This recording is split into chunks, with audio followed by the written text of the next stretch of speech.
你好，欢迎收看《新闻面对面》，我是谢仲。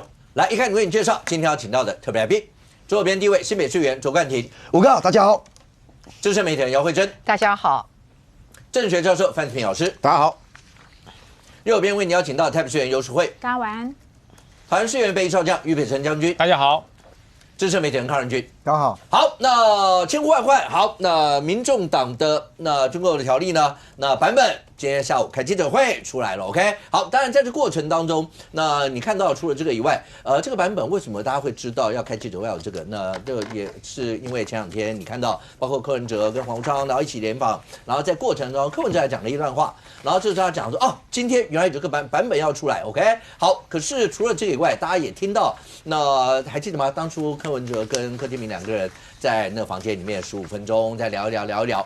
那真的有所谓的法案换法案这件事情吗？所有这一切让你听一下，来，多努力一分，让台湾社会多进步一分，这个就是人民的期待。会啊，那个军购案不是应该明天或后天要推出的吧？对，那个军购特别条例的部分，应该明天下午会召开记者会。我那时候跟老柯讲说，给你一个台阶下来，你这个人工生除法过，你那个总预算军购案，我来处理。我说这个大家有一个台阶下嘛，对不对？让这个国家可以正常运作。结果民进党不愿意，他就是要乱，就是要那个。奇怪的，为反对而反对，24小时 GPS 定位，我就很奇怪，你又不把我限制住居，然后又让我带着 GPS 到处跑，你是要叫我去？你们想要知道我去见的任何人是不是？好，来，那冠廷是我们一个一个来看，先看第一个。好，那这是民主党的版本，版本出来以后，大家就全部都在看里面所有这些，从条例到所有这些，你自己看完以后，你的感想怎么样？我觉得这个不叫国防特别条例，这是党国防特别条例，民众党的条例是党国防特别条例。我先讲急救章啊，我大胆研判，昨天如果没有柯文哲这个惊鸿一瞥，今天黄国昌不一定会丢出这个丢人现眼的条例。为什么？为什么？我先讲。你用丢人现眼为什么？对，我等一下会有证据，我有证据。我用丢人现眼就是有证据。第一个就是昨天黄国昌在媒体问到这个国防预算怎么办啊？如果说是今天下午2点半记者会早就准备好，黄国昌的个性一定会操多嘛，他一定会讲嘛，媒体我跟你们报告，我明天我就会公布了。居然是柯文哲要插话，你不是明天后天要公布吗？黄国昌还接过来讲，对我们明天什么时候公布？第一个反常啊，柯文哲插话。黄国昌才把这件事情讲出来。第二个，为什么我讲丢人现眼？而且我讲这就急救章。我先不进入内容，我先给大家看第一条。第一条，你用抄行政院的版本，抄到可以漏字，你有什么好讲的？我们看第一条什么发挥联合战力啊，以提升联合作效能。什么是联合作效能？作战效能嘛。不要丢脸，我讲丢人现眼就有所本。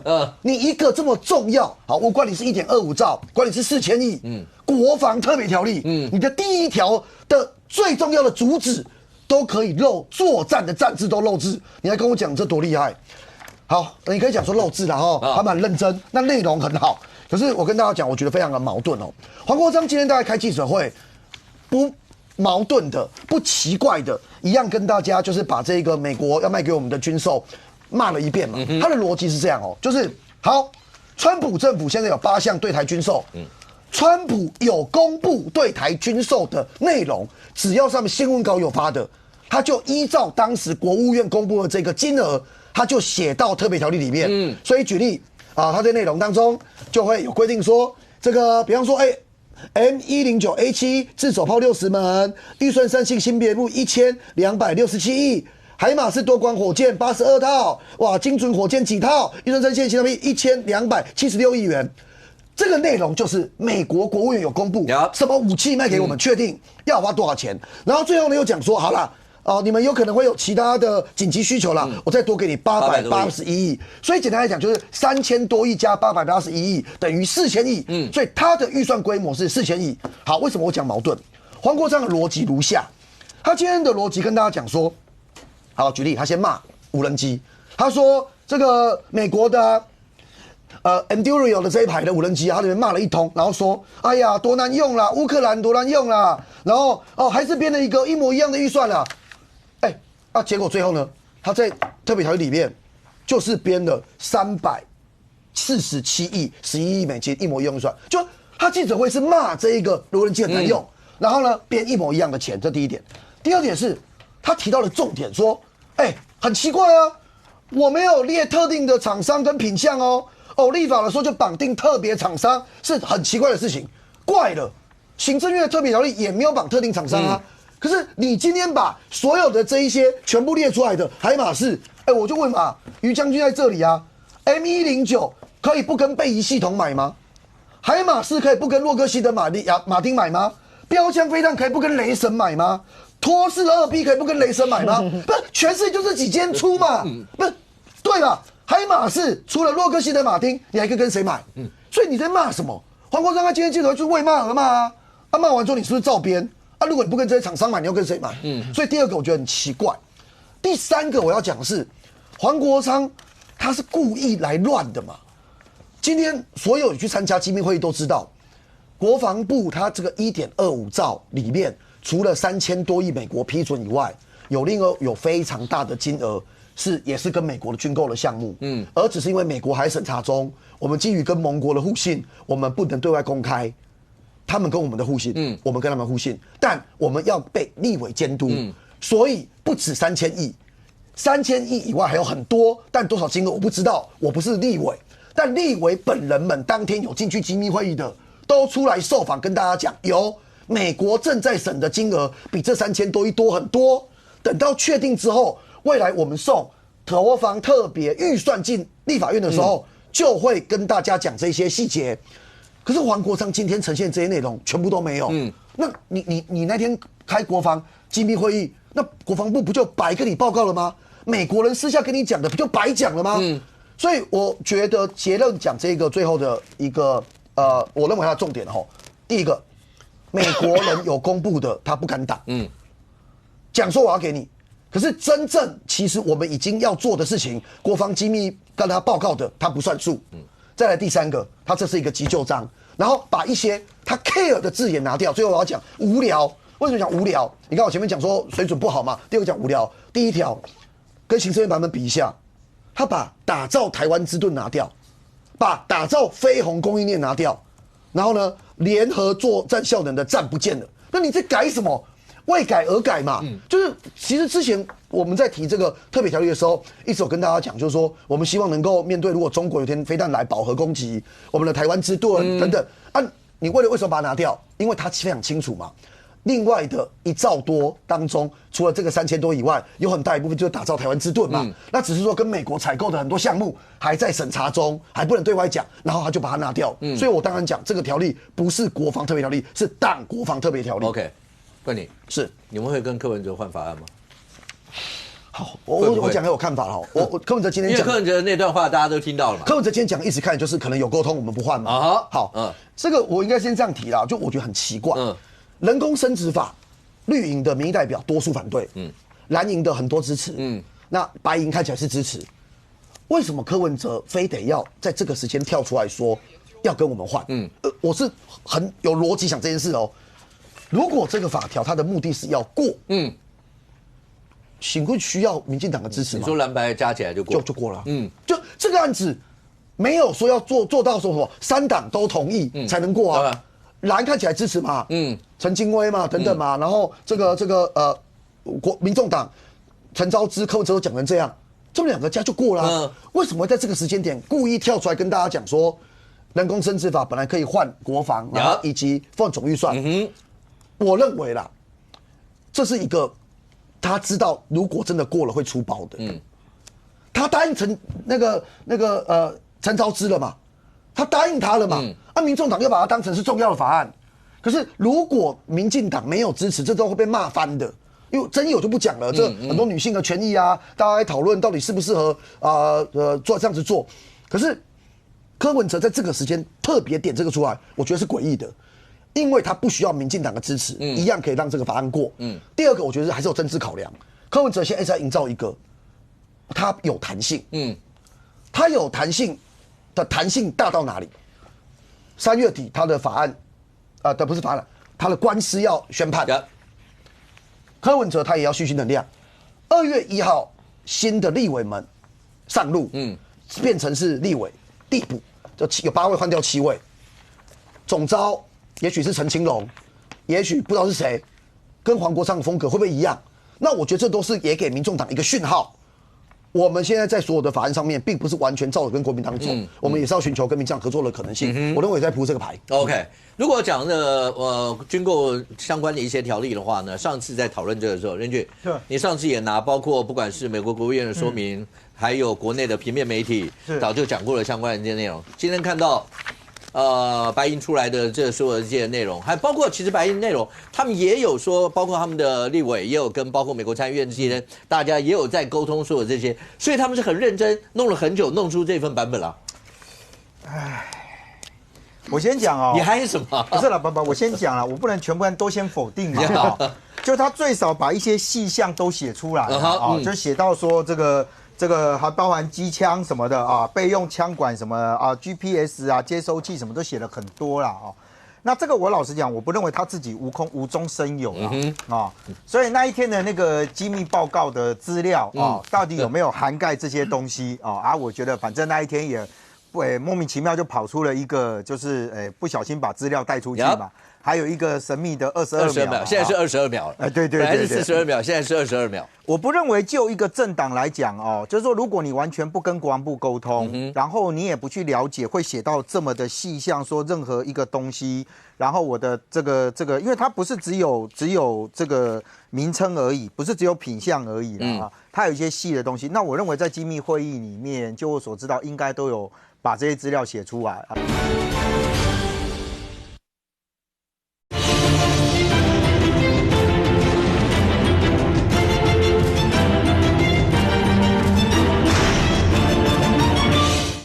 不是只有品项而已啦它有一些细的东西。那我认为在机密会议里面，就我所知道，应该都有把这些资料写出来啊。那我也不去揣测说他如何变出这个版本但我刚刚讲就是说，我赞成刚刚冠廷讲的一个，就是说他就是截长补短，截到最后就有漏字了啦就比如说刚刚这个冠廷说他的第1条是提升联合作战效能，你如果再回来看的话，第4条的部分他买了一个奇怪的东西，就是在他的这个第3项，反甲型无人机飞弹系统，那其实应该是反装甲，装也不见了啦，这东抽西抽就抽掉了不过因为他的金额确实我觉得他其实就是一贯的，从他回来之后他已经确定了。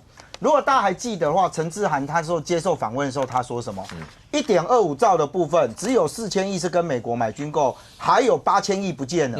8000亿没有美方同意今天做出来的数字就是这样。他的所有的数字跟原先我那天讲，再引用一下李仁月，不好意思你的这张表很好用因为他当时这个所有的金额，其实到这一条为止所有的金额都一样。就是今天当时有公布的这些东西，所有的金额在他的4000亿里面，这些都一样。其中比如说1270，他可能就写个1269就是就弄个这个尾数这样，其实他没有差别。所以你看他这边就差不多3000多亿了嘛，就3000出头亿。我那一天其实我就直接讲，这个早就已经再加一个预备的800多亿。他现在只是说那我就凑到4000亿剩下800多亿。但这个800多亿到底要买什么东西就是需要是需要我紧急给你采购。那我必须讲就是说这几项我不去反驳啦，因为老实讲这几项就是美方已经确定，而且人家已经公布嘛，那你民众党也不敢挡。问题在于那个后来你给的那800多亿如果按照过往的说法，那个800多亿其实就叫空白授权。1.25兆，你认为有8000亿是空白授权，我把它减了这个9%，变成800亿。这样就不叫空白授权，我不太理解这个概念跟逻辑，这是第一个第二个就是所有的军事采购，基本上他拿掉的东西是什么？就是其实当时政院在表达，就是说我在这1.25兆里面有很大一块是要提升国内量能的部分，他把它全部拿掉。就我根本不需要什么量能的啦，你今天美国同意卖的好，那我就买，其他的我都不要。所以你回来看，就是说。他们今天批评就是有很多都是言辞就是你这个用很多什么没有意义的言辞下去讲，我也不太懂是为什么要把什么科学、理性、务实写到这里面来。那这个言辞是重要的吗？台湾民众党秉持科学、理性、务实，什么鬼啊？这在提案里面很重要吗？那我要不要把将军俊俏的脸庞也写进来啊？对，那是黄国昌。就那些东西，其实老实讲，对我们真实来看，就是说国防的采购，如果就单项他愿意卖什么，我就买什么。有信书文字的我通过，其实这不在他的提案的想法里面呢，因为他的提案想法里面，他其实是要讲说，我们必须要蓄积这样一个能量，那这个能量的蓄积绝对不是在单次的采购里面，所以我觉得民众党今天终于丢出了一份这一个了啊，那他们搞了一个8条嘛，因为他们批评说你政院只有7条，你看他多弄出了1条这样子哦，他其中占最大篇幅的其实就是这几个细项的东西啊，我还是再讲一次，我个人认为这个东西应该是有所本啊，而这个本只是对过去对过往来讲，它会放在什么地方？它其实不会放在特别条例，它会放在就是预算规模里面的时候，它会正式来编列啊。所以我觉得终于啦，我一直鼓励说他们把这个东西拿出来，总要有东西出来嘛。对，总是出来了嘛啊。但我只是非常好奇是，他的这个党团是由立院党团黄国昌个人提案啊，他也没有其他人签名啊，所以看起来他想要走党团提案的模式啊，但党团提案模式是不是一个人签名就算数？这也是个问题啊，因为其他的委员的联署不是这样的，党团要有3个人吧，我如果没记错的话，那这个版本代表谁的？是黄国昌个人的吧？对啊，你过2天就卸任了。那要丢一个人就好，这个党团不要丢这么多人。这个提案算数吗？我不知道议会也有这种类似党团的提案嘛啊，这样的还提案算不算数？算数。所以我觉得合理进来看了，对啊，借期不能对嘛？我想大家心里都有数嘛啊。所以我觉得，所以你的意思是什么？那丢出来为了记者会而用的，有个交代啦。因为昨天柯文哲破梗了，今天一定要提嘛。那我就问嘛，你现在丢这个东西。下一端是什么时间点？就明天嘛。对啊，就明天嘛。国民党会不会同意让他复委嘛？这才是最现实的问题呀。就才是最现实，就是你就剩下1天的时间而已吧。你就明天你要不要进入复委嘛？你礼拜5之后你的任期就没有了。所以你不进入这一程序里面，你是完完全全这个东西丢出来是没有任何的意义啊。所以我觉得这样啊，就说我觉得黄国昌他其实透过这件事情在告诉美方。你们同意卖的，我不会挡。我不要讲我不敢挡啊，我不会挡。但其他的那一些，我也不管你卖或不卖。其实老实讲，我觉得这不是一个特别负责任的做法啊。因为如果按照他的提案写到这么多，连宪法137条都拿出来写了哦，而且我也不太懂那个文字上面，必须加大投资国军作战能力急速提升，我不太懂这一句的意思是什么。但我觉得实质上面进来看啊，他最现实的是黄国昌认为，他可以跟总预算一样。我抽出一些我认为可以过的，让他过。国民党当时也是这样嘛。我觉得这几项重要，我把它抽出来。黄国昌其实这一整本在干的事情就是这样。好，美国同意的，美国有公布的，我觉得那我也讲啊，李仁月没有去美国。李仁月没有去，李仁月就是我刚刚那张图的那个记者，他也没去美国，他也知道金额是这样。那一趟美国行回来，其实代表了什么意义？没有意义。所以我觉得他只是觉得，就是说，好吧，我今天美国同意卖的，我就放了，那其他的我不管。但我认为，就整体建军备战，这个可能对将军来讲啊，因为我们每一次的建案都有投纲，投纲的这件事情绝对不是这么肤浅的说，你今天愿意买什么我就买什么，因为每一个采购定案之前都有非常绵密的讨论，这个跟我们的驻美军事采购团是有很大的一个关系的。那现在直接断水流，变成这个断水流大师兄，直接这边切出了一个这个版本啊。那我其实老实讲啊，如果你今天用这个版本，我觉得他就是要对美方做一个交代。OK， 来淑慧，蓝营现在立场怎么办？第一个，白营你不管刚刚来宾怎么样批评，他好歹蹦出了一份草案嘛。OK， 他的条例草案出来了，那接下来大家就看第一个，刚才冠廷有讲，第一个要看如果出来以后，那看民进党明天怎么办？你们支不支持？不支持，他可能又跟你讲说，美国要的是你们不支持，那怎么会这样？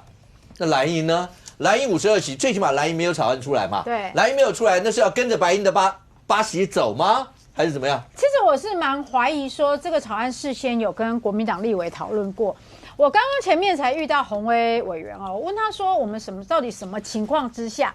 我们会去审这个1.25兆的这个特别预算条例1.25兆。对，那他们这国民党目前认为的是说，院版的里面太空泛了啊，就是短短几条就要1.25兆，然后不够具象化。他们认为说要具象化一点才有办法，要不然就等于是授权的一个空白支票。那这我也能理解，因为你只要涉及预算2个字，照理说都应该要非常具体，因为我钱就是给你了耶哈，我代表的是人民来审这些预算，你就给我770个字，你就要走为1.25兆，然后未来这些采购，万一钱又付了又没有来，然后你就说哦，立法院审过的啊，好，然后万一采购出了问题，像之前被揭露说我们买比别人贵，说哦你立法院过啦哈，所以我觉得立法委员认真去审这个预算是对的，那就看行政要不要补充这些资料了。那今天黄国昌这个民众党提出这个版本出来里面又好像又太过具象了哈，确实不能够把指定采购这件事写在特别条例里面因为你指定采购，譬如说品牌或型号都写进去的话，如果未来这个产品没有生产呢，好，或者是要替代更好的呢，那如果要替代美方要替代更好的，那我们要不要？不行要依法行政哈，那我们要修法，要先过立法院3读所以很少采购是会在法律条文，因为特别条例也是法律它不是只是特别预算它已经进入到特别条例了。所以其实我觉得比较好的方法，既然说有院版，也有这个党团版比较好的方法，过去的惯例，不管是中央跟地方就是一起复委一起审查。那当然，如果觉得院版的不好，也可以全部都不给他过嘛那如果觉得说这个民众党党团版本有什么问题，也是一起复委审查的时候去处理嘛那因为过去只有一个行政院版，那当然大家会担心说只有一个行政院版，如果觉得它全部不好，全部把它否决掉也不好那现在既然也有一个民众党团的版本那一起复委审查，或许在这个过程之中，国民党或许也可以再提出一个版本，而且有时候法案审查可以这样，我可以单独针对某一条提出版本就好了，不一定要针对全部都提出一个完整的版本所以我觉得明天会是一个好时机啦要么就是全部都不复委审查，觉得这2个版本都有问题，要么就是2个版本一起复委审查。所以这样就面临到另外一个问题，你就要不要直接回答这一块？这是今天《自由时报》的一篇，这应该引起很大大家。这《自由时报》我先讲完，《自由时报》它是这样报的：北京嫌蓝营党军购不到位，推辞国共论坛，点名复科联胡会杯葛69次。这一段里面就是在讲说就是《自由时报》讲说北京要求国民党绝对不能支持跟美国供应链合作，那为恢复国共论坛的条件之一，要求拿出实际的行动，推出台商2次西进政治纲领。北京对国民党主导军购不够满意，采取技术性推辞，因为国共论坛现在本来讲这个月底嘛，后来第一个时间可能延到2月，第二个国共论坛的是不是从国共论坛变成智库之间？那大家本来在讲说，那也许有各自其他考量。这篇报道没有讲那么明白，但是他讲说你们老共那方觉得对你们这方面党军购不够满意，透过国台办高层明确告诉国民党，应该事先专注于双方足够深刻的互信，还举联胡会前面69次杯葛军购，那威理建议国民党应该拿出实质作为，以利论坛的恢复及后续的政习会。然后萧旭成你们副主席讲说，这篇报道胡说八道、乱编故事，党内已经认真思考正式的法律之后，所以你们真的会要去告吗？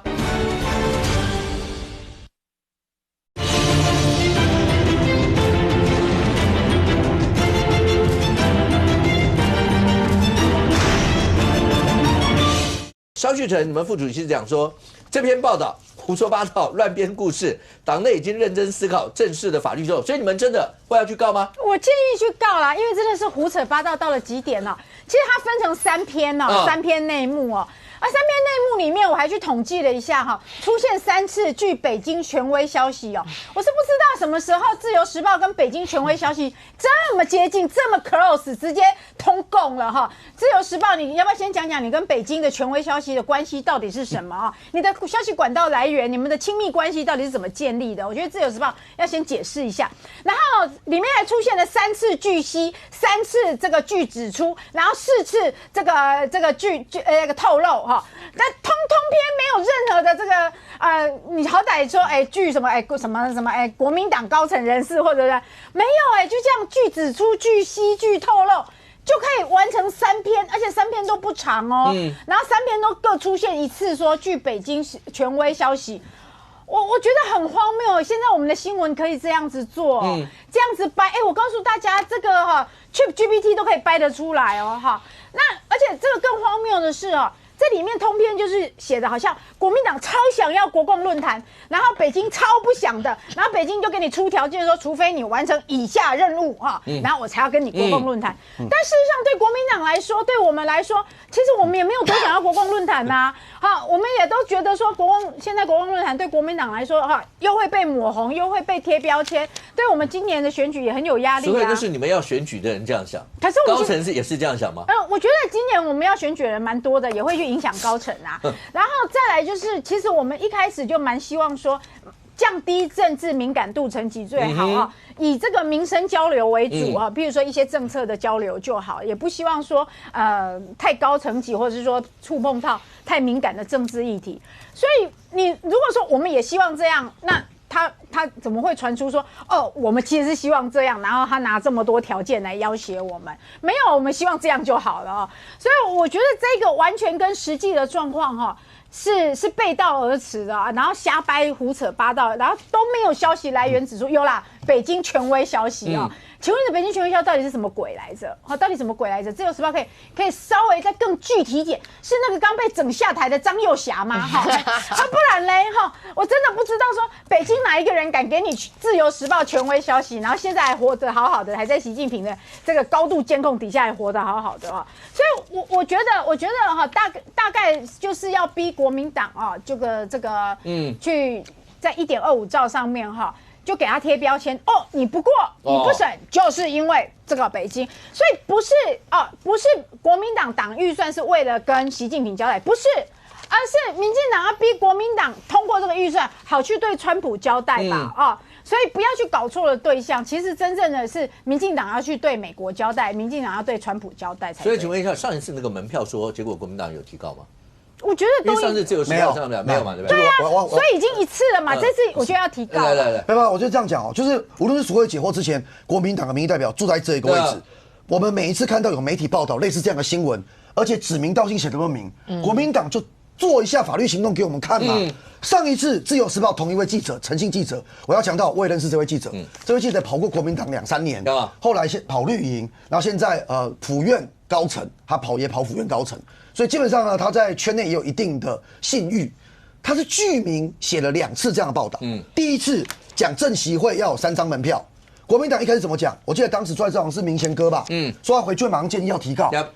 当时国民党中央大张旗鼓，还开记者会说要求自由时报在几月几日之前下架。该名记者后来在很多公开场合都跟同业讲，我们不会下架。没下架，刚刚我去查，还是在线上啊。自由时报等你们告嘛，我们也很想知道真相啊。第二个，同一个记者又有相关的讯息出来，跟大家讲说，你们为了政协会或国共论坛，你们前面对方谈了什么条件，你们就告给我们看嘛。不，这人家记者一定是有所本才敢这样写，具名而且指明。现在国民党的捍卫方式变成是说，哎呀，你自由时报啊，怎么有来自北京的消息？不要去质疑记者的消息来源，质疑有或没有这件事，没有。已经讲成这样了，我们在等法律行动多久了？上次坐在这里几个月前了，就没有告嘛。第二个，我哥让我简单回忆一下，我需要强调，这一次的特别条例，明天应该要处理的是条例，不是预算。条例永远只处理3件事。过往任何一个总统的时期，只要有国防特别条例，都是一样的状况。条例只处理3件事：第一个买什么品项，第二个最高预算花多少钱，第三个几年内要用完。这3件事，而未来要审查的预算是送预算的时候才会有细项。那要怎么审？后面可以审。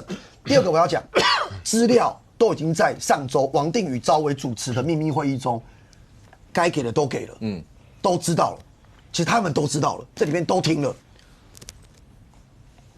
外交国防召委马文君自己没到，这是他比较奇怪的事情。第三个我要讲副委明天的状况，这些确实现在陷入一个窘境明天我们当然，我侧面问一些民进党的立委们，现在看到民众党这样出招，对民进党立委的态度，当然会觉得我们那个行政院的版本比较严谨，比较好嘛。但是明天有没有可能像苏慧杰讲的，就是说让行政院版跟民众党团的版本一起复委？我还是抱持一个大问号，因为国民党也许都不支持，可是关键其实在于民众党的那一票，民众党那一票只要支持复委，其实就过半。对，我觉得关键就在这里。OK， 但范老师，第一个。以这个条例来讲，今天看到民众党，不管大家刚刚讲，那民众党提了以后，国民党在这个过程当中要缺席吗？第二个，刚才淑慧也特别提到，没有，那包括他们的副主席萧旭晨也讲那篇报道，因为这跟军购整个来讲的话变环环相扣，这时候出现了这么一篇报道。那冠廷刚才讲说，那如果要表达立场，你们的人也是要考虑法律行动，要不要告？从上次到现在，那但对国民党来讲的话，所谓刚就的他们冤到爆，突然出现一篇这个只有权威消息或什么，而这个时候在这时候出现这篇会有什么影响？我先讲民众党了，民众党其实就是8个字啊，叫做自曝其短啊，滥竽充数，它只是要字数要比页数要比这个行政院多嘛。条例要比行政院多1条嘛，就这样而已嘛。里面的内容其实大家真的是觉得匪夷所思啦。其实我在本节目之前就应该是2个礼拜我就提说，我说这次国共论坛会谈的不是滴滴答答的什么9·2共识，什么两岸一家亲，血浓于水，我会谈到的是1国2制的具体规划。这个消息我有讲过，所以你有北京消息，我有北京消息，真的消息来源在我这边啊。那我为什么讲完之后？大家都觉得不可思议。我记得那时候我还举例啊，我说立法院怎么变成立法局？台湾的警察的规格啊，什么分局长都要有北京派。对，我讲的很具体吧？大家都觉得怎么可能？怎么可能？怎么可能？哎，现在报道就出来了，就是这样子啊。不跟你就是要你那如果说刚才淑慧说啊没有要谈这些，那为什么国共论坛一直延期呢？如果这真的就是我连有延期都不知道。从本来月底郑丽文最早讲1月10号哦，后来讲到是27到29号哦，那现在说2月初下礼拜就2月初了。好，那我不晓得，因为过年是月中就过年了嘛，不可能在过年的时候嘛，那就是一个单纯的智库。谈一谈谈一谈什么两岸的什么愿景的话，那为什么要一直在延期？我就搞不懂了。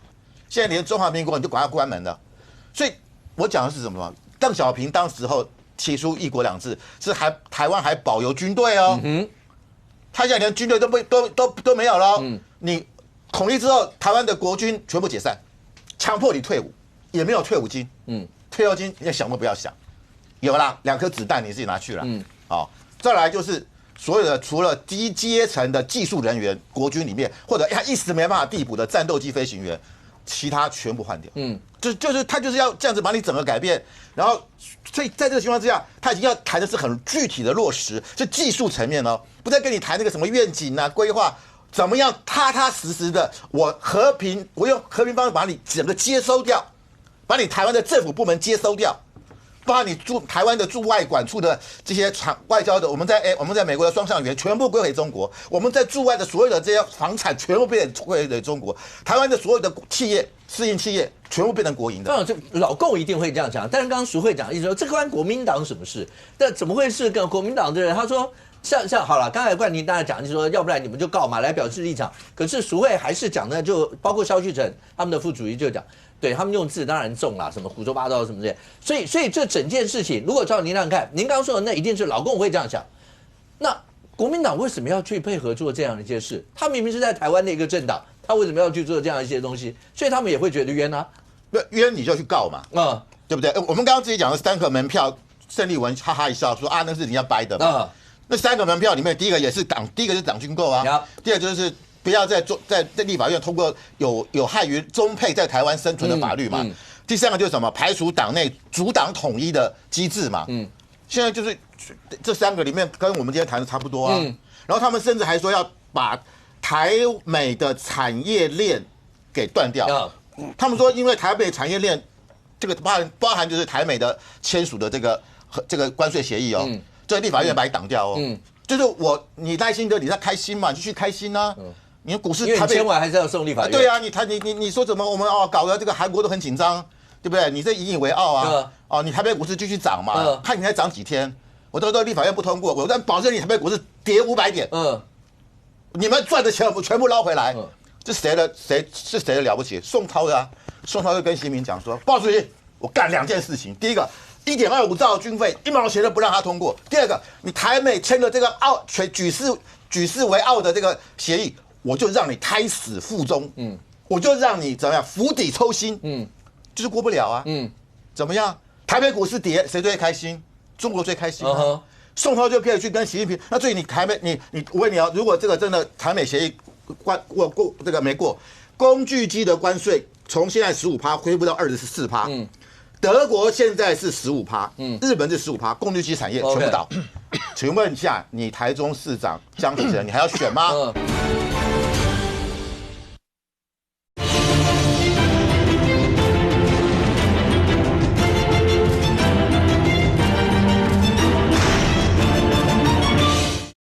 德国现在是15%，日本是15%，工具机产业全部倒。请问一下，你台中市长江启臣，你还要选吗？我们的机械产业，我们现在是15%的关税，恢复21.5%，韩国、日本15%。我问你杨琼英，你要选台中市吗？好，智慧直接对口一下。不是，我觉得现在把立法院或者是说把立法院的权限限缩到非常小，就是如果你挡这个，如果你监督这个，你就是配合阿公。你升预算就是配合阿公啊。你如果这个希望说护住我们的护国神山，希望我们不要掏空了台湾的这个高科技的产业链，你就是配合阿公啊。所有的东西都可以用一个污名化。这个招数，民进党已经玩了20-30年了，所有东西都是阿公啊，都是配合阿公，都是阿公啊指使的。我觉得这个没有意义啦哈。今天我觉得《自由时报》写这3篇又是一个这样的招数。如果你挡这个台美贸易关税，你不能有任何一点点质疑，你只要一点点质疑就是配合阿公啊。只有在野党有质疑吗？全台湾的人每个人都拍手叫好，都觉得说2500亿加2500亿赞呐然后这个供应链过去赞呐，都是这样吗？没有吧？不要全部都以股市说，只要股市涨就代表所有做的决定都是对的。本来在野党就是要监督，现在反正在野党监督就说是配合阿公啊那今天只要媒体这样随便写一篇，就说你如果不承认你就去告啊。对，我也同意要告。但是台湾的媒体如果随便这样，没有任何消息指出，没有任何的具体来源，然后随便写一个这么大的，说我有北京的消息大家都有北京的消息，每一个人都有北京消息，搞得国民党最没有北京消息范老师也有北京消息，自由时报也有北京消息，奇怪了，大家都说要坚壁清野，结果你们都有北京消息，我都不知道北京消息是什么，然后我们就要去提告我们就要去澄清，我觉得这个世界真的是太混乱了跟最反共的人都说自己有北京消息，然后卓冠廷说不要去怀疑记者的消息来源，记者消息来源常常就是没有消息来源。来范老师，我是觉得这样，国民党当然就会觉得我们监督，那为什么你的立场刚好跟北京一模一样呢？你不能每一次都一样啊。对吧？你可以站在英国的立场，都一样啊！就难怪你们会觉得会是这样子。全世界很多国家也都在质疑川普啊，他们都是附和北京吗？对不对？这个马克宏说他提起川普，他就瑟瑟发抖，晚上都睡不着。对啊，对不对？也不是只有全世界，现在每一个国家都在害怕川普下一步要做什么，也不是只有台湾啊，对不对？不是我们你不害怕吗？我常常听到民进党的朋友也很害怕对于这个川普要出手格陵兰的事情，他们也觉得很荒谬啊。所以不要这样子说有每件事都有对跟错，不要什么事情就说就是跟阿公一样，没有这样。所以你赞不赞成这个台美关税协议把它挡下来？我没有觉得要全挡可是可以一条一条讨论吧。你只要动一个字就全毁了。所以你只要动一个字这个就是当时的谈判我们在讲的嘛。谈判的过程我们全部都不知道，也不给产官学加入或者是给意见，这会泄密对，然后谈完了以后就说你是现在产官学大家都说好啊，对啊，没有人不喜欢呐。现在是一位都说好吗？那你要代表，你找个代表。目前看起来，产业工会确实是觉得，工具机它的跟人家的竞争的税率从20几%变成10几%，谁会说不好？科技产业那你们找出谁嘛？那你们问题是你们永远就是因为反对。比如说你说国防预算，不讲到现在你就复委嘛？你到底从头到尾不复委？一直在门口在那边扯着，你就进去辩论讨论，就吵给大家看嘛，不要在那边连进去都没有办法讨论，就让人家觉得很烦。我都觉得好像一直在空转，这才是最重要的问题。然后你说至于刚刚提到的什么3点是真的假的，我这样讲好了。自由时报的报道，对我这样讲好了啦。我觉得一定有一定可能性。为什么？因为他不会莫名其妙去提到一个，就是说不能支持台美这个刚提到这个关税，还有那个非红工业，简就是说要破坏我们跟美国这非常紧密的关系。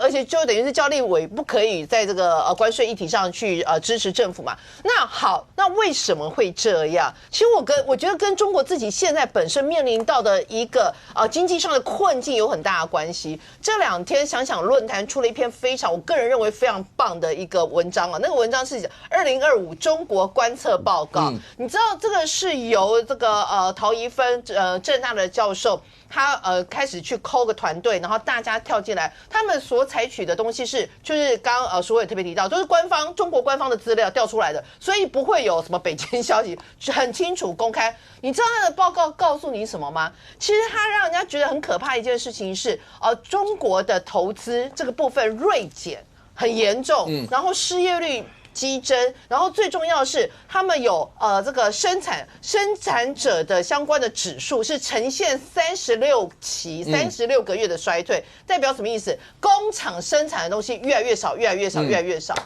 所以它就变成是它的内需，或者是它内部的经济的引擎是有点是越来越熄火。所以他叫你倡导那一篇文章写的就是那个《自由时报》，他说什么推进台商2次西进。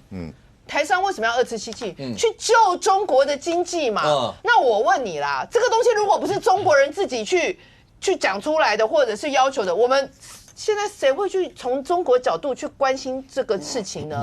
所以我就觉得，你说《自由时报》，我当然不认识它有没有消息来源，可是我觉得它的3个条线现在听起来其实不是胡诌的，它也切合到中国现在的一个相关的问题。好，再来你说鼓励人。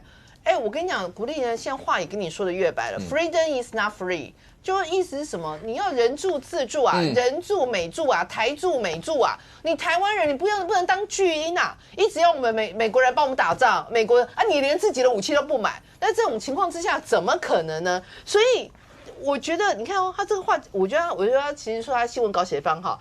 来自台湾领导阶层与社会大众坚定的支持，然后呢，明显提升台湾军方的信心。意思是什么？政府愿意啊，社会大众超过连有台的一个比较青蓝的有台的媒体调做出来的，也是56%的台湾人愿意要这个支持这个军购案啊。然后呢，近年来，他们还知道我们台湾国军的招募跟留营率达到新高，所以你说美国是不是对于台湾的状况是非常熟悉，是非常熟悉。然后最重要的是，不是只有叫你买东西，不是叫你只有军购，他跟你讲说什么？他说安全协助强化供应链的安全，所以人家也协助你无人机在台湾这边自己在生产，子弹在这边台湾自己生产。所以美国为什么要？如果他只是单纯一个被台你几年啊，他给你管那么多干嘛？因为他把台湾变成是他们美国的国家安全也是非常重要的一环。OK， 我想再补充一下自由时报报道，我每次都讲，我们没有必要替记者报道背书。可是我们大家都有一定程度的媒体识读。我以前在自由时报也待过，我先讲经验谈。我如果写这种新闻我以前跑警政的，跑社会的，假如跑一个比较光怪陆离的，连一个警政或社会新闻，我的长官都会打来确认再确认，这是自由时报要刊出的。请问这位诚信记者？他写这一篇，关键是什么？刚才大家提到很多专有名词，他都用 quote， 他都用上引号下引号。来，请问，如果他是瞎掰的，有2次西进，有技术性推迟，有联胡会，他都用 quote 是什么意思？他有听到消息来源，或有消息来源明确的把这个专有名词，可能在某个文件或某个讯息当中，他有看到或听到，这是有所本的，不然自由时报以我待过的经验，不可能让你刊出嘛，而且还刊第2次，而且国民党说要告，国民党说要选撤文，你第2次写，长官还让你刊出来，我认为长官是相信他的，无论他有没有跟长官回报消息来源，这是第一点。第2点，我们讲说国民党附和中国这件事情，我们已经讲很久了，就一样事情在发生嘛。我举2个例子就好。第一个例子，台积电变美积电这个字眼，第一个出现的官方是谁写出来的？就是中国的官媒嘛。从中央日报，从他们国台办，在几年前，当时其实台积电没那么热4、5年前，当时他紫光啊被制裁啊那些事情的时候，觉得技术已经跟不上台积电了，开始写出美积电这个4个字。这3个字啊。当时我们大家不以为意嘛，因为台积电去中国投资也没变中积电，去欧洲跟欧洲国家合资成德积电也没被你们骂，到日本也没叫日积电啊，就到美国叫美积电。这个字眼现在变国民党的主流论述。第3个关税的问题就更单纯啊，全世界都是这样谈的。那我们谈到了个比日韩都还要好的条件，我相信这没有人会反对嘛。以客观条件，我们谈的比他们还好，一样15%，可是条件没有他们严格。这状况底下，日韩也都是在总结会议前全程保密啊。那最后送他们国会也是要通过啊。我觉得我们就不要讨论了，就我说讨论说不用在这里争论了，就国民党最后会按赞成还是不同意嘛？你按赞成，那就是赞成这样的谈判；按反对，那就是我们所有的这些产业会回到更重。如果被视为中国，就40几%，我们产业中心就很大嘛。国民党要批评，我觉得我们自己行政权在手，我们被批评天经地义，你们要骂就骂。可是国际都是如此，没有一个国家在总结会议前有对外公布。美国对每个国家都是这样要求啦，你凭什么让台湾可以那个？最后一个我要讲的是说，国防预算，我还是希望明天国民党已经看到民众党版本，那我们的版本也讲那么久了，秘密会议也开了，要讨论，要监督，就到委员会去监督，让他复委。将军，在这个节骨眼上，除了有自由时报的报道，还有一篇媒体的报道是大家一直长期啊，因为您来自国民党，一直就讲国民党有一个金主就是 CK 杨，然后什么什么，但是你平常他很少现身嘛，我觉得很多我不知道，大概各政党各阵营的金主一定都是这个样。然后就有一篇报道，那报道是这样写的，一电视的一个报道，蓝营金主CK 杨罕见现身，然后在一个餐叙上面，然后批军购关税要蓝委硬起来。这些包括刚才讲的《自由时报》的报道，包括白银出来的这些，因为我们也看到这次连美国他们这包括 AIT 不断的发文，意思还记得吗？那时候来讲说，还有包括一些军武的测试场，意思就是我不是在让你们买东西而已啊，那个1.25兆里面是还有其他的一些。那现在白银直接出来讲了一个4000亿，蓝银到现在不知道动向，那未来呢？这几件事情大家发现其实有关联。从这个 CK 杨建刚先生上个礼拜在一个参会里面对国民党的立委上课，或者是做简报，那也是关税，也是军售，这两个是重中之重。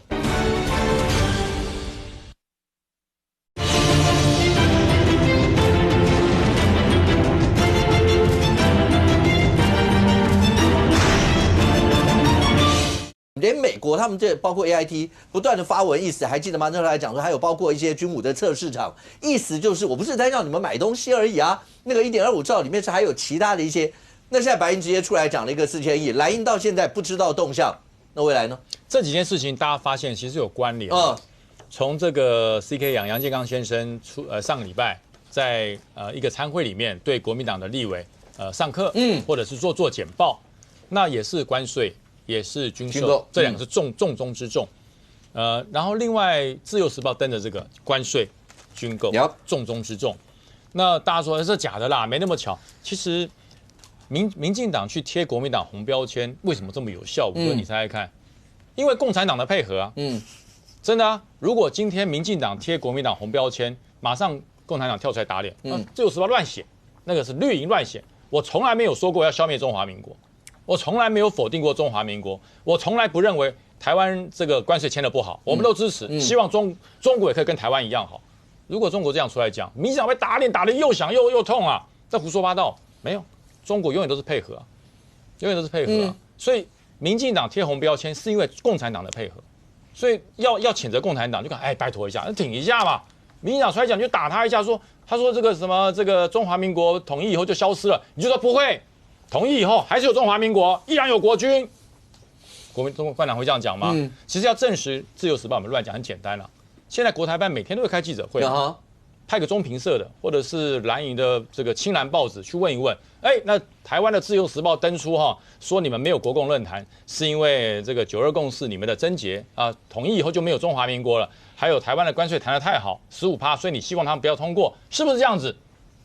你认为国台办的这位那个小龅牙这个小龅牙这个发言人，他会怎么讲？胡说八道！我们从来没有说15%关税谈得不好，我们也希望跟台湾一样好。你认为他会这样讲吗？那不会嘛，一定是搞台独就是咎由自取，自取灭亡。各位间接就是在帮民进党助攻打国民党啊。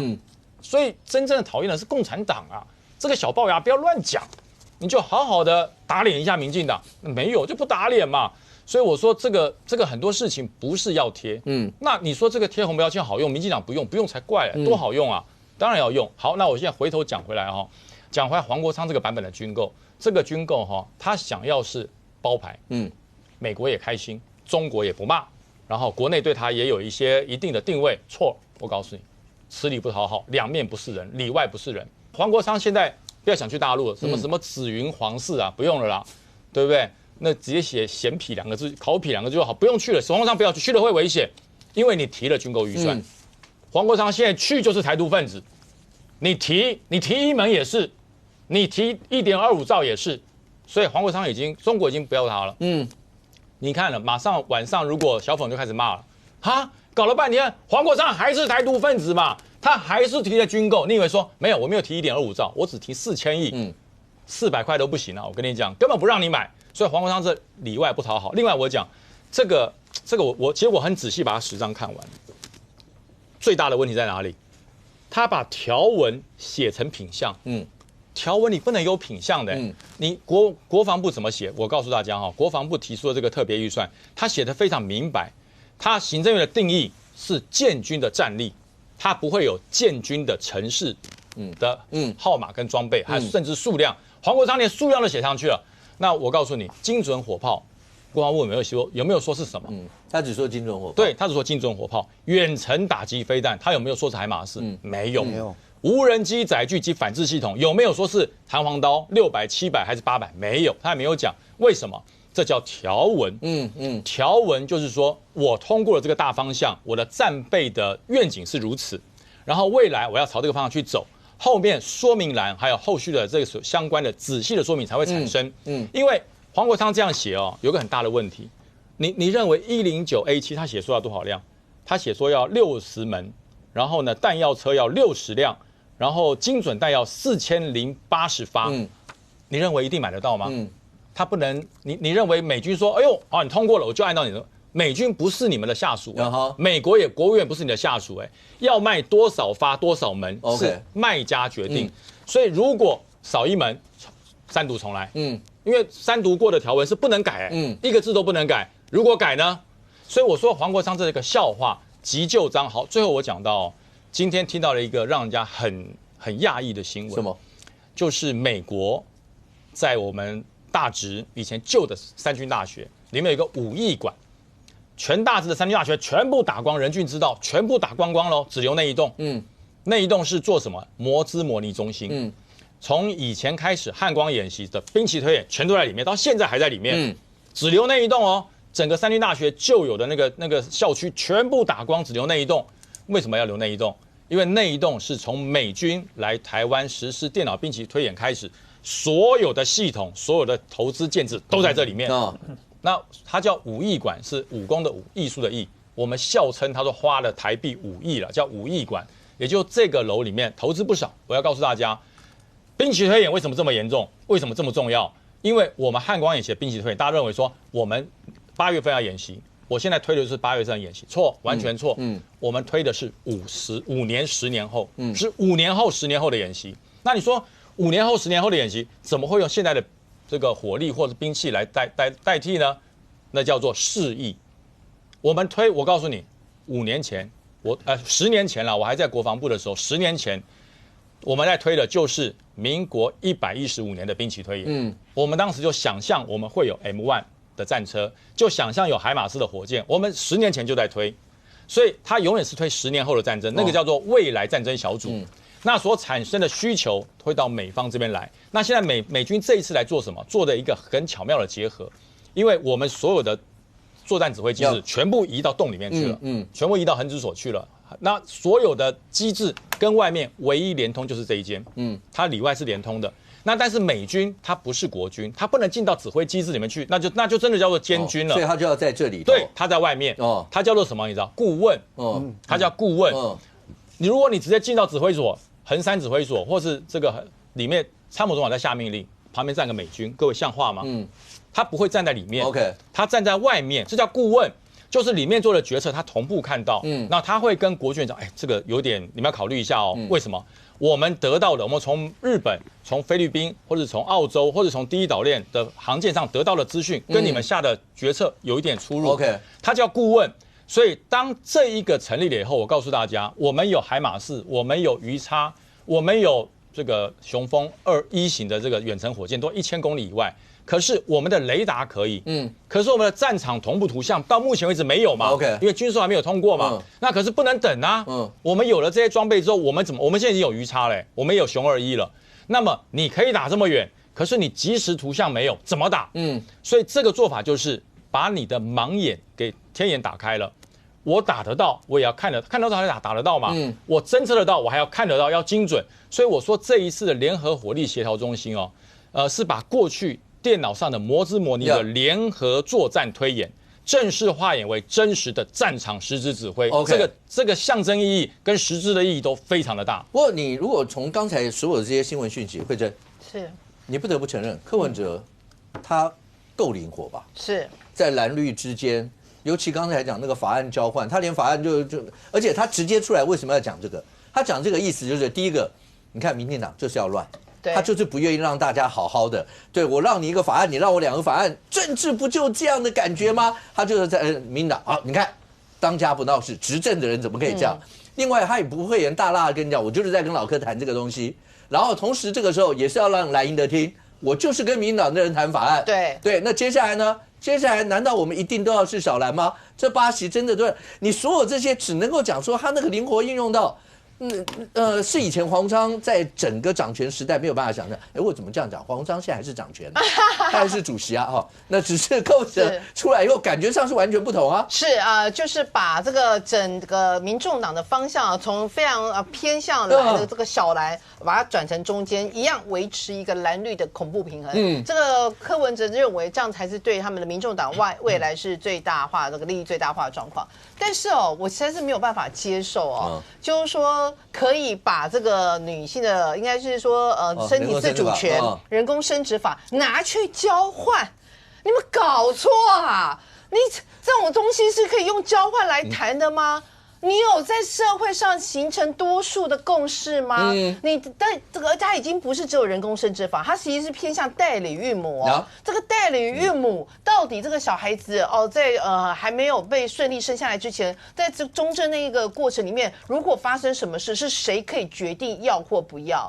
然后呢，这个代理孕母自己本身她的如果产生一些状况，人发生一些状况，那到底谁要负责？所以我觉得他有太多的细节根本没有去厘清的，然后你就把我们交换掉，这是超级不可思议的。人家之前不是讲吗？这个柯文哲他说过，他为什么不喜欢走妇科？因为他说他不想要在2腿之间女生的2腿之间求生存。怎么你重返政治之路，变成是把女人的2腿之间的自主权拿去交换？从我们的粒子沟你交换成上太空，民进党的这些相关的国防法案，我觉得你们搞错啊，就让人家觉得完全没有办法接受。然后再来，他赤裸裸的不避讳。以前这个密室上的协商，他不是最瞧不起的吗？现在他主动点破，对啊，我就是跟柯建铭。我现在才发现，当一个人就是不尴尬的时候，尴尬的就是别人。我们都记得，就只有他忘记。然后呢，知耻近乎勇，无耻近乎神勇啊！这种自己以前会吹牛的代志嘛，然后自己那边讲得很开心对啊，还给你唔知。就你整个非常很傻眼，他竟然可以讲出这样的事情。那再来还有什么？那你们民众党之前包括黄国昌一直说我们不是啊，我们是从美国回来，甚至还说这个军购案我们只会更强力的监督啊，因为有很多我们是要把关啊，很多的问题啊什么什么的。怎么现在突然之间可以为了这一个人工生殖法案，全部的质疑声都不再是质疑点了？那是不是充分告诉我们，原来你民众党从头到尾就是为杯葛而杯葛，为反对而反对，根本没有进入到实质。你们所有的质疑的点，其实根本就是谎言不然怎么突然之间可以拿来交换？可这种东西，如果你对于这个军购很大的一个质疑点，凭什么因为这个人工生殖法这些质疑就完全他是什么样的情况之下化解掉你这些质的呢？所以我觉得柯文哲高啊，一淘杀三世啊，什么一淘杀三世呢？第一个先把那个柯建铭给 GG 了，就柯建铭现在就谁不知道现在柯建铭对那个赖清德来讲，这个本来就是已经是功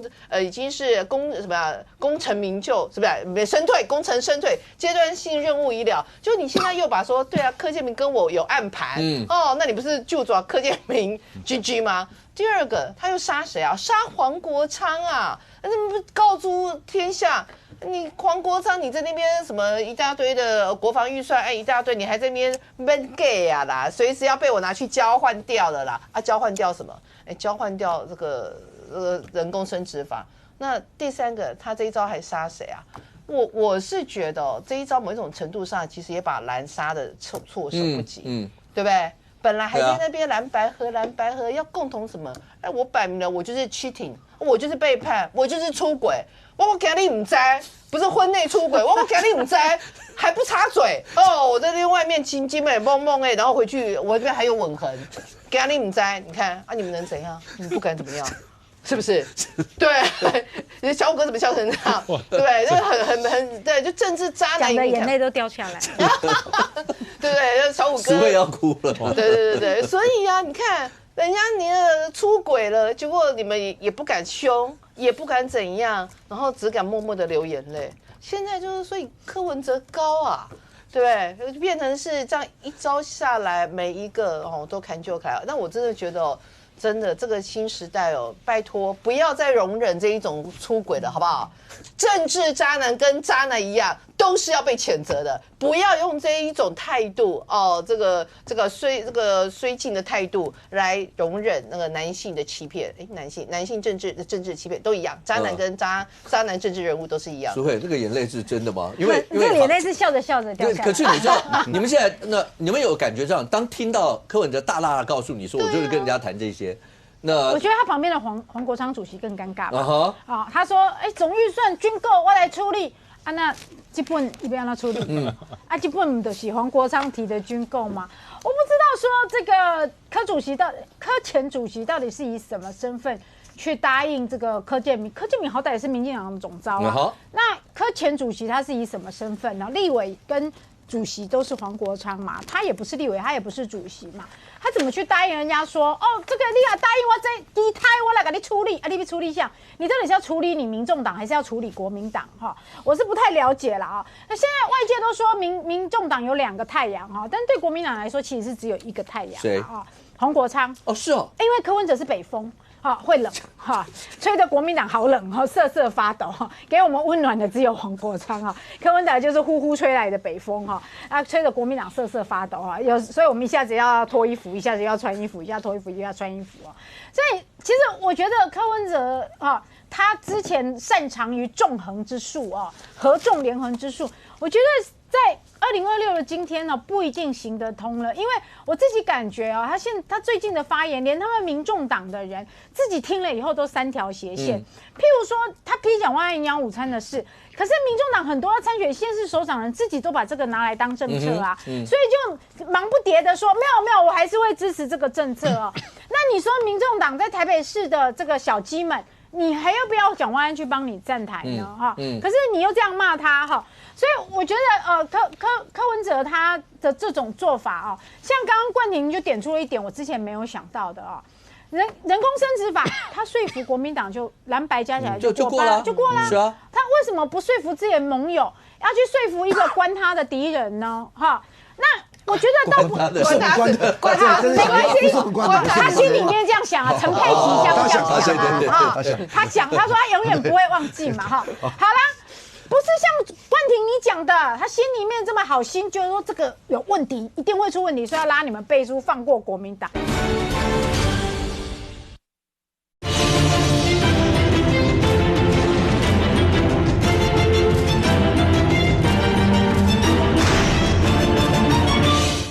我之前没有想到的人工生殖法，他说服国民党就蓝白加起来就过了，是啊，他为什么不说服自己的盟友？要去说服一个关他的敌人呢？那我觉得都不管他，没关系，他心里面这样想啊，陈佩琪这样想啊，他想，他说他永远不会忘记嘛，哈，好啦。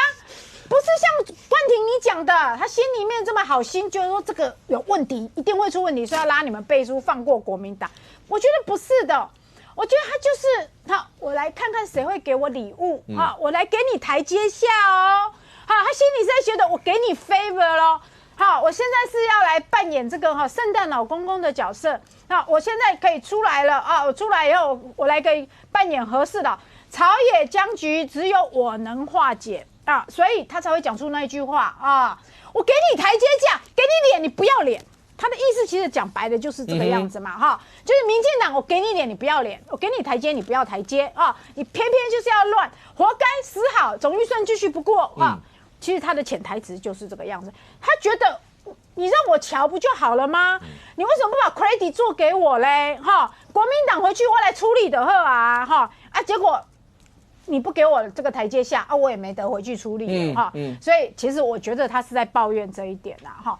但是问题是，第一个不要说这不能交换呐这根本两码子事哈。身体的自主权跟预算跟军购怎么会是可以交换的事？这个冲击这个很多大家的这个观念的问题嘛。然后第二个是你真的就算可以交换好，你真的回来就瞧得动其他的事情吗？我也是打一个问号啦他只要瞧得动民众党那几席，没有啊，然后跟民进党那51席加起来，对啊，就是59席哦。新的8席听他的就好了。也是啦哈。可是你只要一次这样子，那你连2026全部的选举全部都没有蓝白合了，全部都各选各的啦哈。那就每一区通通是热战啦，那就变成是这个样子啦。那柯文哲现在，淑慧，你刚刚讲那个，如果每一区都热战。是国民党比较怕，还是柯文哲比较怕？因为2026的地方选举，他们最多你说彰化不那个嘉义要不要让新竹，他们也根本不在乎国民党提不提人。我觉得是这样，是国民党的，你看连这个地方，淑慧，连高雄黄国昌都告诉你不排除哦，跟柯志恩合作有必要针对选战布局，大家坐下来谈一下。你们也只能说蓝白一定要合。从新北一直到南台湾，现在变得都是这样了。我觉得单一席次，当然我们会比较紧张啊。那复数选举哦，其实国民党的议员，其实很多人觉得说，其实各选各的，有明确的道路，没有什么不好啦哈。这个就是单一席次跟复数选举的考量不同啦啊。所以我觉得对于这个民众党来说啊，我现阶段起码我自己知道，民众党的小鸡其实没有这么支持他们的太上皇这样子。对，可是因为他是太上皇嘛，哈，政治伦理嘛，哈，大家只能这样翻翻白眼，或是这样子哈，然后也没有办法怎么样嘛，哈。那现在对国民党来说，过去的蓝白合是建立在黄国昌的蛮明确的政策上，所以非常的丝滑哈。那现在出现了很多这个波澜壮阔的情况底下，我也不知道说对于2026这一场选举地方的选举，到底谁来主导？其实我搞不清楚，说不定黄国昌自己也搞不清楚。对，任俊，你看他就会出现，尤其对国民党这一仗来讲，你知道，你每次看三国，看所有那些最好看的，其实是当一个人要打哪些地方或受困在什么的，突然有一彪人马从西北一声炮响，一彪人马出来误伤我主，然后就过来救驾。但国民党现在所有的选将会碰到第一个，党中央下来的到底是援军还是来插一刀的？不知道啊，因为对南台湾的，你说柯志恩好了，刘永改啦，或者所有这些党中央郑立文这样所有的这些相关的发言，到底他对他们这一仗是援军还是来这个地方来拖一脚的，他都完全不知道。好，突然又有一彪人马，然后东北又一声炮响。又以为又是援军，蓝白合不是吗？然后现在看到这些状况，我完全不知道你们到底是来帮我的，还是来害我的啊？我想就是说，传统国民党的选战上面来讲地方跟中央本来就脱钩。因为国民党那个老国民党里面根本不在乎地方地方各自打各自的嘛，所以地方诸侯就是安于自己的那一块，你也进不了党中央。那所以每次选举的时候，基本上都是以地方协调为主我讲不对，淑慧要赶快纠正我就通常都会以地方协调为主，党中央通常都是到最后集其大成啊，真正就不能哦。最早期就是像曾永权这一种啊，就大家下去协调啊，最后就是我们已经协调出一个最强的人选了，那我们大家就这个举手欢呼啊，大家这共同迈向胜利的宝座这样啊。那但是后来，因为国民党整个的权力的结构也逐渐在改变，因为地方一直觉得就是说，为什么我地方跟中央要脱钩？你中央根本也搞不清楚地方干嘛，所以地方的人开始希望进入中央，这个一部分跟民进党学但是这个有一个最大的问题，因为权力结构没有改变的时候，像郑丽文遇到的状况，其实就变成是这样。你说几个地方县市来说，新北，请问要以侯友宜为主的协调？还是以党中央为主的协调，这里面就牵扯到您刚刚所提到那个莫名其妙，不知道到底是友军还是援军还是来乱的，就是你永远搞不清楚。那你觉得就地方上面来讲，就侯友宜的角色，因为合理上面来讲是侯友宜要去负责新北的协调合理上面那你认为侯友宜会去碰民众党吗？不会。因为那不在侯友宜要处理的范围，他就会认为这个应该是党中央要去碰的。那党中央要碰吗？老实讲，党中央根本不碰。这就是你现在看到他整个的地方的选举，为什么在今年里面给了这么多想象的空间，而最后的就是刚刚主持人集其大成的那一句话：蓝白一定要合作。至于怎么合作，那个以后再说。同样的状况在民众党内也有你知道今天记者因为那个黄国昌都喜欢，现在柯文哲都在黄国昌两个都一起开记者会嘛。你知道记者问蓝白合作的议题问谁？你知道吗？问了柯文哲。结果柯文哲说，党跟党之间的合作要问党主席。那就跑出了黄国昌就尴尬，最后提的还是等一句话：蓝白一定要合作怎么合作不知道。所以我觉得这就是每两个政党到最后都会呈现到一个状况。其实老实讲，我觉得蓝白合作早就破局了啦。现在都是台面上大家讲的好听嘛，就是说我们蓝白一定要合，一定要合。这个你说要合作的利基在什么地方？我刚刚特别讲地方县市首长选举就是你本来就是地方诸侯嘛，那规关是拔到顶的嘛。你这个管区要选立委，你就是要管区长拔到顶啦。民进党嘛是安尼谁会说脱钩，说由党中央出来协调？不会啦。可是因为有一个民众党的角色，现在国民党很多基层就在看说，那民众党的部分是不是党中央要去处理？不要让他们各自跑到各自的县市去校正嘛，因为这个很奇怪。你今天校正下来，那请问到底谁谈得算？就像今天为什么记者直接会去问柯文哲，而不去问那个黄国昌？因为大家心里有数的是，真正到最后会有决定权的要怎样是柯文哲柯文哲也很清楚的知道，我必须讲，黄国昌现在就是一个过渡期的。在这个过渡当中，成为柯文哲在政治影响力的代理孕母啦。黄国昌你的角色就是这样了。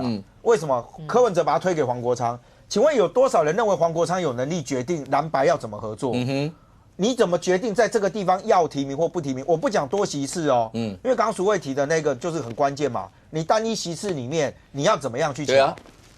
在县市首长的选举里面没有副首长的这个选项嘛，副首长本来就不是那个，而且那个副市长一搞的大县市里面还2、3个副市长给你一个又怎样？如果真要给你可是对国民党来讲，凭什么要给你？所以我觉得他的问题回到了就是说，当今天的民众党，你看他的党团也是这样他的党团也是这样，黄国昌形塑一个党籍的党团的立委里面众人皆醉我独醒只有我一个人还在活着。我就讲你党团还有7个那7个现在在干嘛？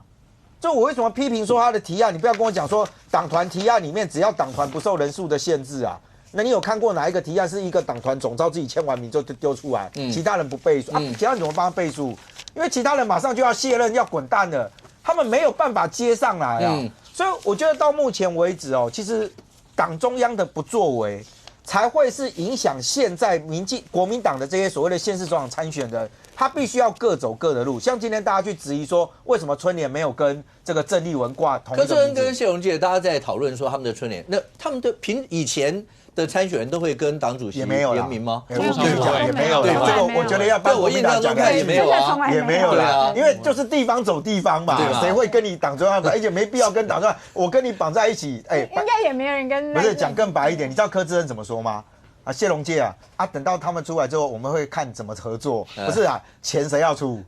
我跟你挂在一起，钱谁要出？对啊，对，所以我就讲说，为什么大家会在这上面做文章？因为党中央所有的东西会不会联动影响到地方？会，不只是两岸，不只是政党的合作。但现在党中央看起来只希望往他想要的两岸走 ，OK， 而不去碰实质党跟党的问题的时候，让柯文哲得到了一个状况，他也知道国民党不碰嘛，那我就丢给一个没有实权的黄国昌嘛。但范老师，如果这样一直下去的话，这句话，最近陈佩琪讲很多话，但他讲了一段，他轰民进党用司法打压在演，他说柯文哲本人没那么恨绿营，那是陈佩琪他自己这么恨绿营。范老师，为什么他要帮柯文哲去缓颊这一段？是未来跟绿营的合作空间真的越来越大了吗？对，我觉得其实柯文哲的确要走一条跟黄国昌不同的道路了。其实你可以看出来他的讲话是变来变去。我觉得他那时候一开始就是说还呼吁赖清德说在你的一念之间。他指的是有关于他的司法的问题。或者未来黄国昌的司法问题，但是我就觉得看起来是想要抛出善意嘛，然后他又去跟这个柯建铭密会嘛，说谈的这个人工生殖法嘛，感觉他好像是要跟这个民进党看起来是要发出这个什么橄榄枝，但是他后来又讲说，如果民进党要对黄国昌的案子怎么样，他要怎么样，要跟民进党就等于说什么，要怎么样，要搞乱就对了啦，两个关系要搞破就对了啦，要搞得鱼死网破了。他意思是这样，但就觉得说，甚至感觉就是好像又不想妥协。那现在陈佩琪又讲这个东西，我觉得就是我搞不清他到底真的目的，虚虚啦。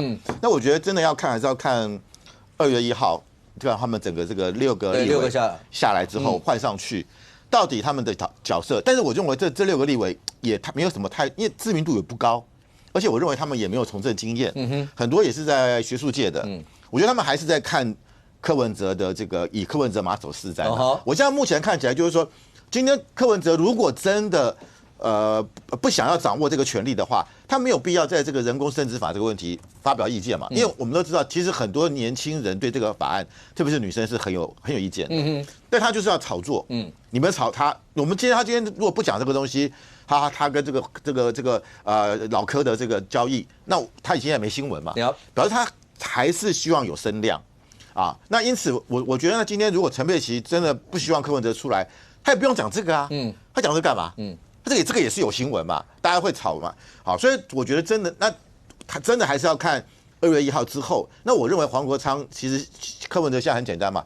他不想回答的问题就丢给黄国昌，就是你是党主席，但是他是一个什么有名无实，甚至无权的党主席，他只有一个名而且变成柯文哲不想管的事就丢给他，由他去回应嘛，所以我觉得他就变成是一个等于是一个人形立牌，对民众党没有他就是一个表面是党主席，但是实际上呢，整个党务的运作，甚至我都怀疑啦，就是说他们今年的这个县市议员的提名。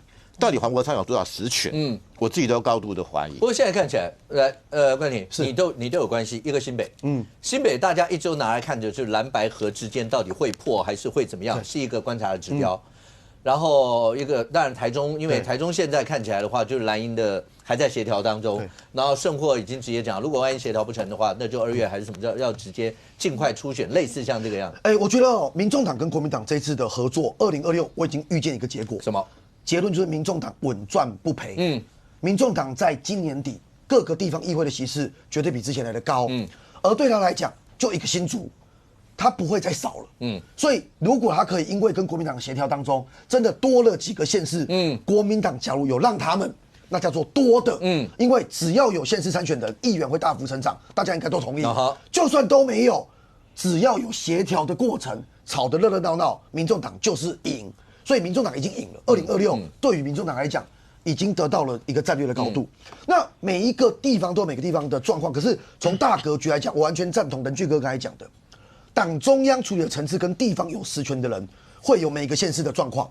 我举新北为例，新北现在的状况看起来郑丽文他们以及很多非新北的人都讲说就是李四川了。可是我就问一个问题新北有哪一个现任国民党议员到今天为止公开跳出来讲说，我就是只要李四川。新北目前没有任何一个议员公开，为什么？因为刘荷兰还在位嘛。刘荷兰不恐怖，刘荷兰可怕的是他背后的侯友宜嘛。新北的这些国民党议员，谁此时此刻敢跟侯友宜唱反调？所以我们当然也知道啊，新北有好几个国民党议员心里可能比较属意李四川，可是刘荷兰在跑的状况底下，他就不敢公开讲，我就是只要李四川嘛。好，那会引发成什么状况？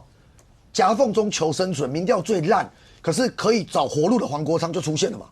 黄国昌的态势摆得很足，成立竞选总部，成立后援会，还做了造势大会，还跟大家讲，哎呀，我都搞成这样了，还有说我选假的，拍谁哦？我到现在是认为他选假的，是因为到最后中选会去登记，我认为他不会登记。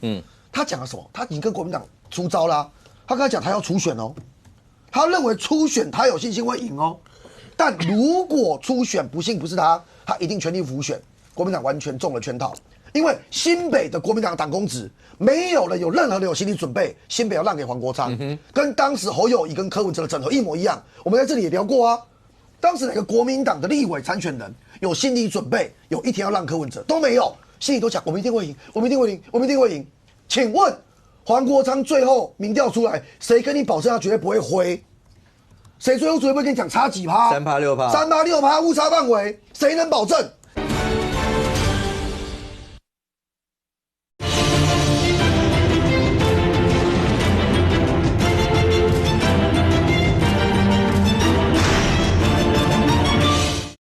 如果初选不幸不是他，他一定全力辅选，国民党完全中了圈套。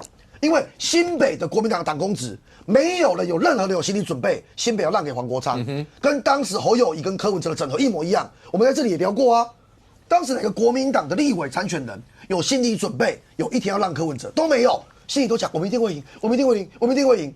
请问黄国昌最后民调出来，谁跟你保证他绝对不会灰？谁最后绝对不会跟你讲差几趴？3%、6%、3%、6%误差范围，谁能保证？没有人可以保证嘛。所以他稳赚不赔了。最后国民党又欠了黄国昌一个大人情。如果是国民党出现的话，如果你们是让黄国昌出现，那新北就是国民党21年执政彻底丢掉了怎么会不赚？黄国昌赚爆了。而新北现在看起来铁定会有党团的民众党在他的手上，柯文哲辅选的时候只有1席，现在叫做党主席叫黄国昌，我会成立3席以上的党团，对他来讲阶段性任务已经达成胜利了嘛。再来第二个，看台中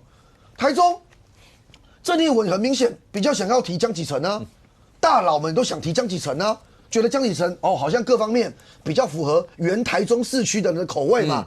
你看从胡志强、林佳龙、卢秀燕，大家都有一个样子嘛。江启臣比较像嘛，杨琼英比较不像嘛，这台中人很多都这样讲。可是为什么到此时此刻没办法处理？杨琼英跟这些红派、黑派的大佬之间的关系，跟江启臣比，谁比较近？两个都红派的我就问张清堂、张清照、廖了以、严清标这些人站在他们旁边，谁违和感比较深？谁比较像一群人？就大家知道嘛，就看得出来就卡基郎嘛，对吧？杨琼英跟他们关系很近啊，真的卡基郎啊，大家就是熟嘛。江启臣虽然是红派的那个人家说大弟子，可是少主大弟子，可是我只在亏嘛。地方就是有他的劣势啊，当然他的优势，学历高，当副院长，这地方都知道。所以搞到最后，台中也不是直接说我要征召谁就征召啊，台中可能最后搞到又要初选啊。所以我觉得这个结果就是这样。对，最后稳赚不赔了。我为什么讲民众党赚烂？我不只讲黄国昌。来，2月1号之后什么局面？为什么柯文哲刚刚这个一堆讲话，感觉一下子打蓝，一下打绿，一下变来变去？因为2月1号之后，苏慧姐你们认为的你们党对党的那个党主席，跟你们现在郑丽文的实权是一样的。诸侯不会听他，民众党有什么诸侯？立委们嘛。2月1号之后，立委们，请问是听柯文哲还是听黄国昌的？我认为谁给你权力，你会听谁的？新的这一些立委们，完全新的开始。我跟大家讲，政治很现实，政治恩怨都是人跟人的恩怨。我今天可能在立法院，因为黄国昌有恩怨，所以我怨恨民众党。新的上来。陈清龙不会啊，以前在台中亲民党的议员，我们大家也都认识啊。如果是总召，很多事我们可以来讨论嘛。很多福国利民的法案，你们可以支持嘛。你当然会觉得民进党哪里不好，你也会变弹性。新的民众党的党团就会变成柯文哲的样子。所以民众党赚烂了变成民众的样子会变成怎么样？就是民众党支持度会往上嘛。很简单，黄国昌的路线唯一开心的是黄国昌跟国民党。民众党的柯文哲的民众党一点不开心，因为民众党如果明天倒戈，明天国会改选，民众党席位现在还有3席吗？绝对没有8席嘛。对柯文哲要的是他自己的政治能量。然后我在最后一个问题，这个问题也好几周了，国民党还是没有人可以回答我们。2026照我刚才这样分析完，民众党赚，假设搞破坏，有几都没有跟他协调好，他们提，也许蓝营会受影响。那2028年呢？2028年民众党只会更拿翘啊。民众党那拿翘的状况就是，那你国民党敢不敢说，我就是不理你民众党，你2026把我搞成这样，我们各选各的？我认为以我们看到的国民党没有，国民党会更恐惧民众党，然后最后就越让更多给他，那民众党当然爽翻了嘛。朱慧会吗？我先讲2026好了啦。2026分2个层次，一个是市议员，一个是县市首长嘛，哈。不可否认的，民众党可能会在这种杠杆之间可能会得利啦。可是你知道杠杆就跟期货一样，有时候也可能会大赔啦，哈。你说柯文哲为什么现在要扮演这种蓝绿都要啊？或许他就是也想要锁住民众党里面不喜欢国民党的。好，不可否认，民众党里面有一些是很讨厌民进党，有一些是很讨厌国民党啊。所以柯文哲现在说不定其实只是要扮演说，我们民众党其实也是反蓝的，我们就是第三势力哦。所以他只是要他的选票极大化哦，这也可能是他的策略，我不知道哈。那从市议员的层级哦，民众党赚不代表是国民党一定赔，因为有可能杀的是民进党啊，因为民众党很多人拿的是年轻选票，譬如说徐府好了，徐府的参选啊，国民党提5席，徐府1席，有可能造成是民进党就3席嘛，哈，因为市议员是复数选举嘛，哈，这是市议员层级哦。那可是县市首长层级，确实就可能会像冠廷说的，如果民众党坚持有一个人参选，那就会出状况哦。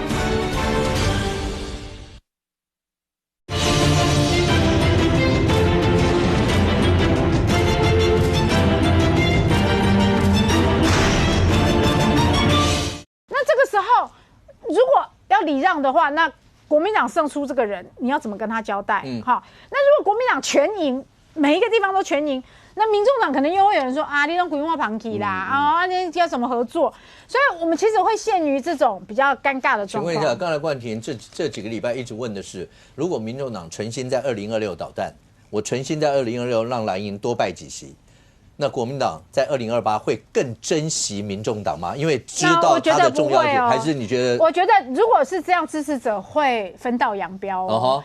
对，就是你看23年，就是那个操作到最后太极致了。军乐会之后，蓝营支持者就是宁可输也不要跟你合了。对，所以你觉得会这样？蓝营支持者会有一股悲愤啊。如果说你26年哈，你是刻意的让国民党输的话，然后那个刻意的让支持者都看到的话，那不是我们政治人物想要合就能合得成的啊。你支持者如果觉得说，这样你还跟他合啊，那支持者把我们当作潘娜啊，我们也不可能当傻子啊。除了这个国内的政治以外，两岸关系或什么一定会影响到国内政治氛围。从刚刚一开始前面讨论一直到现在，范老师，请问一下，张又侠他们到底出了什么事？张又侠、刘振立。那个落马，尤其是张又侠，他是军委会第2号人物，怎么说不见就不见了？其实今天的《解放军报》有这个封面，有一个头条新闻就解释了啦。他说这个题目叫做"永远吹响冲锋号"。他说呢，身份没有豁免权，功劳不是抵罪券。就是你再有再大的功劳，你都没办法。就是你当初那个跟越南打仗的时候，你有战功也没有用。不过那个战功也太久了。对啊，不是他们现在1979年最近的也就是越南。对啊还有什么1982年2、3战役嘛，那太久了啦。对啊，那个。但是我觉得今天他讲了2个重点，一个就是说严重践踏破坏军委主席负责制。就我觉得这是他讲的第一个意思，就是说他讲的负责其实应该讲说军委主席领导制就是你张又侠你想要这个践踏我习近平的领导权威，还有第2个就是这个严重的影响这个所谓的这个党对军队的绝对领导。那这个党是谁？党就是习近平，就是党对军队绝对不能有任何丝毫的这个相对的领导。那张又侠到底做了什么事？我觉得，当然他现在说法不一啊，但是我觉得很有可能是因为有媒体说他对美国泄露了有关于核武的相关的一些资讯。对，因为我们知道，而且还有第2个就是他收贿提拔了这个李尚福哦，因为李尚福当初也是因为跟美方的关系哦被抓嘛啊，所以我觉得就是说还有包含像那个外交部长秦刚，他们被抓的时间都蛮接近的，就在前年的时候，那时间差不多。那我认为就是说，如果说李尚福被抓。然后现在顺藤摸瓜这个拔掉的话，我觉得也是相当有可能。那另外就是说，其实他是担任2任的军委副主席啊。第一任是2017年，他是那时候是跟许其亮，但是后来2022年就是中共20大的时候，许其亮并没有连任，那张又侠连任，那另外就是谁？就是何卫东，何卫东等于说跟张又侠一起。那现在变成整个军委会7个人，实际上剩下2个人啊。是7个人，现在剩下2个人啊。然后另外一个就是刘正另外一个比较麻烦就是说刘正利，因为刘正利他是有实权的，刘正利是联合参谋部的参谋长，所以你想想看，为什么我们可以看到说今天的这个《纽约时报》他说，中共的未来的这个整个指挥系统5年需要再花5年时候重建，因为你知道刘正利他等于他这个等于是完全掌握陆海空跟火箭军，他是完全整合，横向整合对象，他都被抓的话，我问你，你未来整个这个组织，你能想象我们的这个台湾，我们的这个梅家树参谋总长被抓起来，那还得了啊？你有没有别的例子啊？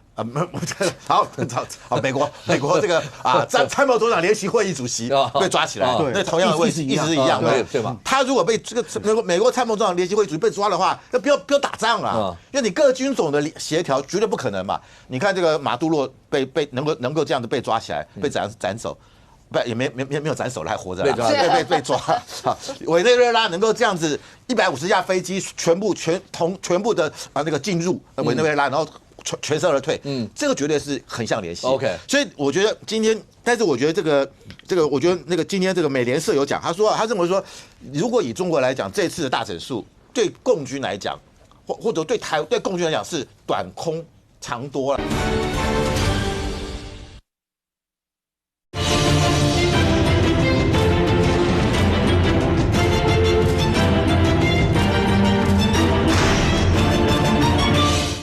他如果被这个美国参谋总长联席会议主席被抓的话，那不要打仗啊，因为你各军种的协调绝对不可能嘛。你看这个马杜罗被能够这样子被抓起来，被斩首，不也没有斩首了，还活着，被抓。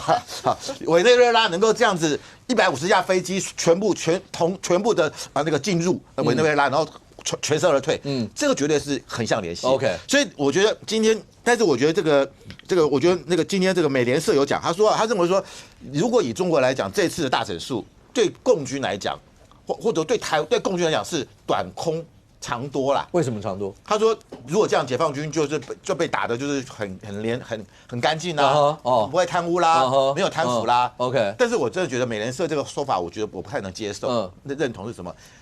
他习近平看得很清楚，是以打贪为名，行这个所谓清洗之实嘛。中国哪个地方没贪污？你军队不贪污，其他单位还贪污啊。而现在这种麻烦是没钱可以贪啊。这才是问题啊。OK， 不过现在看起来，任俊，美国打伊朗进入倒数计时了吗？现在美国最新的是它的林肯号的航空母舰应该是讲它的航母打击群已经抵达了这个相关的这个海域而且现在讲说他们要进行这个演习嘛，它现在抵达中东地区了然后这个演习大概会有好几天。那现在是讲说它这一次的这个林肯号的这个航母上面是搭载了 F-35C 的这个所谓隐形战机，甚至包含连战斧飞弹的相关的这个护卫舰都伴随在其中。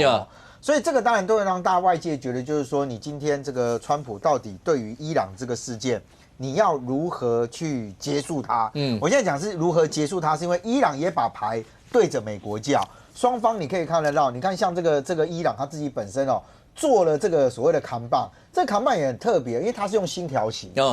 可是星条旗的那个内容，你真的去看它的那个轮廓上面居然用的是美国航母的那个航母。